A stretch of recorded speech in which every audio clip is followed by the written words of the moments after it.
అందరికీ నమస్కారం, శుభోదయం. Welcome to profit master. ఇవాళ ట్యూస్డే 4th ఫిబ్రవరి ఇంటర్నేషనల్ మార్కెట్స్ పర్ఫార్మెన్స్, అలాగే మన మార్కెట్స్ మీద ఇంపాక్ట్ ఒకసారి చూద్దాం.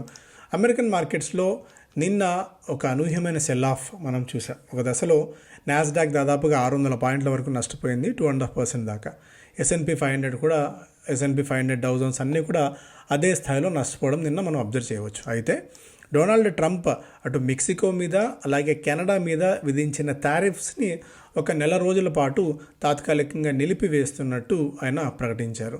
అయితే ఇది తాత్కాలికమేనా, లేకపోతే ఈ ఉత్సాహం మళ్ళీ కొనసాగుతుందా, ఆయన టారిఫ్స్ని విధించాలన్న ఆలోచన మళ్ళీ చేస్తారా లేదా అనేది ప్రస్తుతం ప్రశ్నగానే ఉంది. ఒకవేళ ఈ రిటాలియేటరీ మెజర్స్లో భాగంగా, అంటే పాత రోజుల్లో ఒక సామెత అనేవారు, తమలపాకుతో నువ్వు ఇట్లా అంటే తలుపు చెక్కతో నేను ఇట్లా అంటా అని. సో వాళ్ళు ఏదో చిన్న ఆయన ఒక చేయటము, దానికి రిటాలియేటరీ చర్యగా వీళ్ళు ఇంకొకటి అనడము. ఇక ఇది ఎంతకాలం కొనసాగుతుందో, ప్రపంచం అంతా కూడా ఇన్ఫ్లేషన్ వైపు మరింతగా పెరిగే ప్రమాదం అయితే ఉంటుంది. ఇలా ఎవరికి వాళ్ళు టారిఫ్స్ విధించుకుంటూ పోతే ఒకరి మీద. అయితే నిన్న ఆయన కొద్దిగా వెనక్కి తగ్గడం వల్ల మార్కెట్స్ కొద్దిగా రీబౌండ్ అయితే అయ్యాయి. బట్ స్టిల్ ఇంకా టెండర్ హుక్స్ మీదే ఉన్నాయి. అంటే ఎప్పుడు ఏం జరుగుతుందో అన్నది తెలియదు ఇంకా. బట్ చైనా మీద అయితే ఆ టారిఫ్స్ కొనసాగుతున్నాయి. నికాయ్ యాజ్ ఆఫ్ 1.7% దాకా లాభాలతో ట్రేడ్ అవుతుంది. హాంకాంగ్ 2.3% మేర లాభాలతో ట్రేడ్ అవ్వడం మనం అబ్జర్వ్ చేయవచ్చు. క్రిప్టో కరెన్సీలో నిన్న హ్యూజ్ సెల్ ఆఫ్ అయితే మనం చూసాం. బిట్కాయిన్ $90,000 దిగువకు నిన్న వచ్చింది. మళ్ళీ రీబౌండ్ దాదాపు $10,000-11,000 దాకా జంప్ అవుతుంది. ఎథర్ కూడా నిన్న ఆల్మోస్ట్ 15-16% దాకా. Most of the crypto currencies అన్నీ కూడా నిన్న క్రాష్ అయిపోయిన పరిస్థితి. గోల్డ్ $2,850. మనం పదే అనేక సందర్భాల్లో గోల్డ్ గురించి $2,300 నుంచి అనేక సందర్భాల్లో మాట్లాడుకుంటూ వస్తున్నాం. $2,600 దగ్గర కూడా అనేక సందర్భాల్లో గోల్డ్లో అట్లీస్ట్ మన పోర్ట్ఫోలియోలో 5-10% మీరు ఇన్వెస్ట్ చేసుకోండి, పేపర్ గోల్డ్లో ఖచ్చితంగా ఇన్వెస్ట్ చేసుకునే ప్రయత్నం చేయండి అని చెప్పి. సో గోల్డ్ అయితే పెరుగుతోంది. ఇలా రిటాలియేటరీ చర్యల్లో భాగంగా ఒకరి మీద ఒకరు ఇలా దొమ్మెత్తి పోసుకుంటూ ఉంటే గోల్డ్ ఖచ్చితంగా పెరిగేందుకు ఆస్కారం అయితే ఉంటుంది. ఆయిల్ దాదాపు $75 దగ్గర బ్రెంట్ ట్రేడ్ అవుతూ వస్తుంది. ఇది ఇంటర్నేషనల్ మార్కెట్స్ నుంచి ఉన్న ప్రధానమైన అప్డేట్స్. ఇక ఫారిన్ పోర్ట్ఫోలియో ఇన్వెస్టర్స్ నిన్న కూడా మన మార్కెట్స్ నెట్ సెల్లర్స్గానే ఉన్నారు. 23వ రోజు కూడా దాదాపుగా 4,000 కోట్ల రూపాయల వర్త్ ఆఫ్ స్టాక్స్ వాళ్ళు సెల్ చేయగా, domestic institutional investors 34th consecutive day పాజిటివ్గా ఉన్నారు. 2,708 crores వర్త్ ఆఫ్ స్టాక్స్ నిన్న మన వాళ్ళు బై చేయడం చూసాం. పవర్ గ్రిడ్ రెవెన్యూ దాదాపు 3% మేర క్షీణించింది. నెట్ ప్రాఫిట్ 4% మేర డౌన్. గేట్వే డిస్ట్రిపాక్స్ రెవెన్యూ 2.5% మేర పెరగగా నెట్ ప్రాఫిట్ 455 కోట్ల రూపాయలుగా నమోదైతే అయింది. అయితే అనుకున్న దానికంటే మంచి ప్రాఫిట్స్, మేబీ ఇది వన్ టైం ప్రాఫిట్ ఏదైనా గెయిన్ అయితే ఉండాలి. ఎందుకంటే లాస్ట్ క్వార్టర్ 63 crores ఉండి బ్లూంబర్గ్ కూడా 62 కోట్ల రూపాయలు ఎస్టిమేట్ చేయగా 455 కోట్ల రూపాయల మేర వచ్చింది. అంటే ఎక్కడో చోట వన్ టైం గెయిన్స్ ఏదైనా ఉండాలి. ప్రీమియం ఎనర్జీస్ రెవెన్యూ 2.2 రెట్లు పెరగగా నెట్ ప్రాఫిట్ దాదాపు 6 రెట్ల మేర పెరిగింది. మార్జిన్స్ కూడా 17-29% మార్జిన్స్ పెరిగాయి. ఇంద్రప్రస్థ మెడికల్ రెవెన్యూ 6% మేర పెరిగింది. నెట్ ప్రాఫిట్ 12% మేర.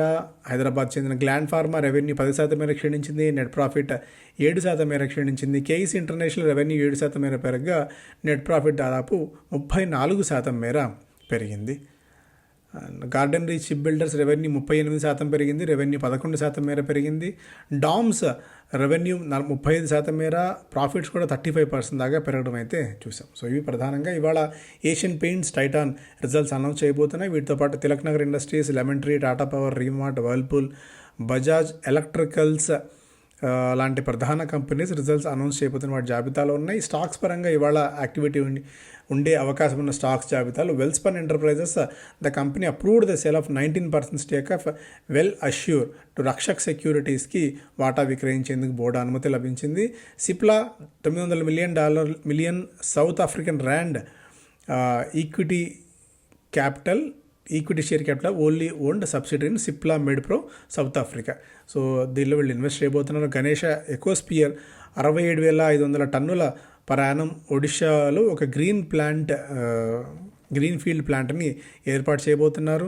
HFCL decided to temporary halt it planned optical fibre cable manufacturing project in Poland. Instead, it will leverage its competition advantage by serving European customers కోసం India నుంచే manufacturing ఫెసిలిటీని వినియోగించుకొని అక్కడికి సరుకు పంపాలని చెప్పి భావిస్తుంది. టైమ్ టెక్నోప్లాస్ట్ దాదాపు 41 కోట్ల రూపాయల మీద ఆర్డర్స్ వచ్చాయి. ఇది 1 year లోపు వీళ్ళు ఇవ్వాలి.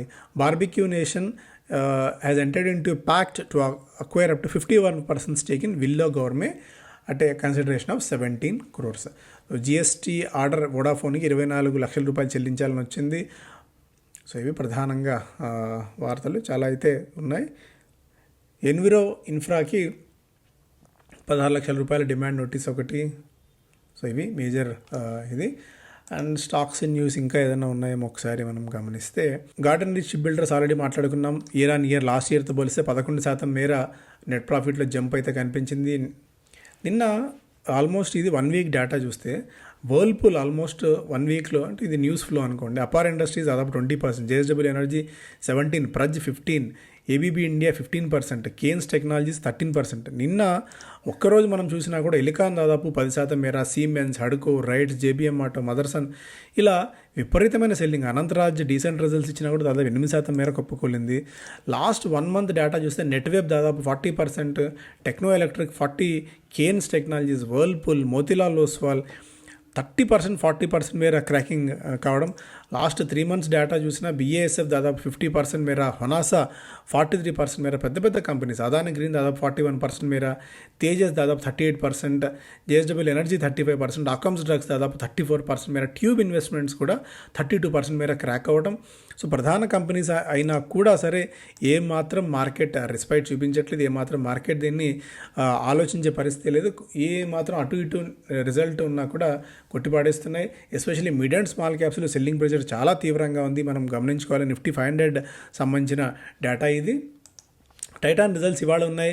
ఎక్సెప్షనల్ లాస్ కొద్దిగా ప్రాఫిట్ మీద డెంటింగ్ చూపించే అవకాశం ఉంది. స్ట్రాంగ్ సేల్స్ గ్రోత్ ఉండొచ్చు అనేది కూడా ఒక అంచనా. అయితే rupee bleeds on trade war, fears falls below 87 rupees per dollar.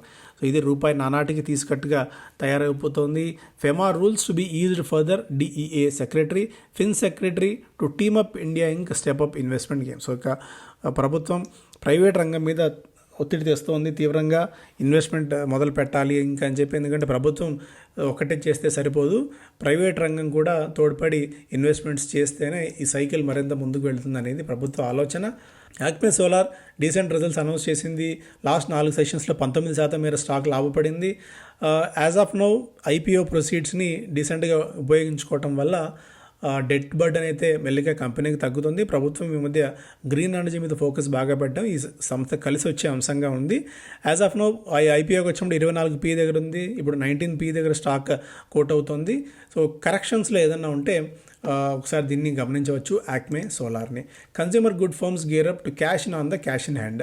So ప్రభుత్వం ట్యాక్స్ ఎగ్జంప్షన్స్ ఇవ్వడం వల్ల దాదాపు 1,00,000 కోట్ల రూపాయల వరకు ఎఫెక్ట్, అది కూడా ఏప్రిల్ నుంచి స్టార్ట్ అవుతుంది. అయితే ఈలోపు కంపెనీ సిద్ధమవుతున్నాయి. 2 wheelers ఒకటి, స్మార్ట్ ఫోన్స్ ఒకటి, టీవీస్ ఇవన్నీ సేల్స్ బాగా ఉండే అవకాశం ఉందన్న నేపథ్యంలో కన్స్యూమర్ కంపెనీ సిద్ధమవుతున్నాయి అన్నట్టు ఒక వార్త. అల్లిడ్ బ్లెండర్స్, ఫుల్లటన్ డిస్టిలరీస్ బ్రాండ్స్ని అలాగే వాళ్ళ ఇంటలెక్చువల్ ప్రాపర్టీ రైట్స్ని 40 కోట్ల రూపాయలకు కొనుగోలు చేసింది. ఎన్టీపీసీకి ఒక రిలీఫ్. గతంలో జిందాల్ ఐటీఎఫ్తో కుదుర్చుకున్న ఒప్పందాన్ని వాళ్ళు టర్మినేట్ చేసుకున్న తరుణంలో 1891 crores of rupees చెల్లించాలని చెప్పి గతంలో ఒక ఆర్డర్ ఉండేది. దానికి హైకోర్టు ప్రస్తుతానికి స్క్రాప్ చేసింది. యాజ్ ఆఫ్ నో ఎన్టీపీసీకి కొద్దిగా ఊరటనిచ్చే అంశం. 26 million take part in last major bath at Mahakumbh.